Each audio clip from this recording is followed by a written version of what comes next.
This is Scott the Fix-It Guy. Our goal with our videos is to empower you to be able to do the repairs on your own and save a whole lot of money and also get that great feeling of having fixed it by yourself. This is a simple test you can do for your front-loading washing machine to see if your rear bearing has worn out. You can grab the big plastic tub that surrounds this silver metal spin basket, and then you can grab the spin basket with your other hand and see if you can rock it back and forth.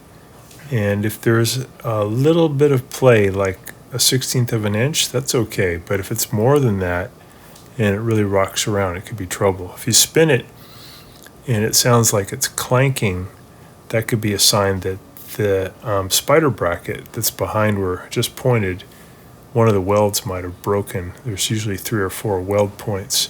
And if one of those breaks, it'll clang around really bad during spin.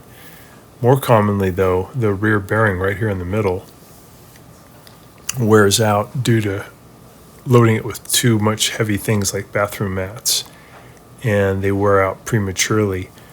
These should last about 10 years, but when people put in the heavy things, it wears out the rear bearing, and you get the sloppiness between the tub and the spin basket, and then it's super, super loud during the high-speed spin phase.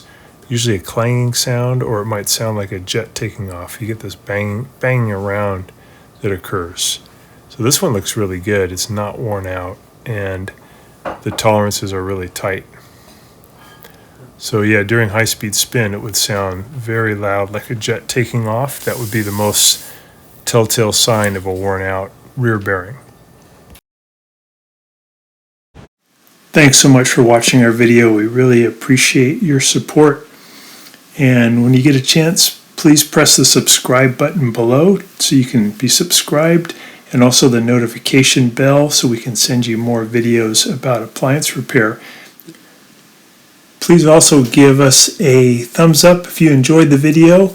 If you really liked the video and it really helped you, please press this new applaud button and you can show your support and also get a nice clapping hands for your video. Thanks again.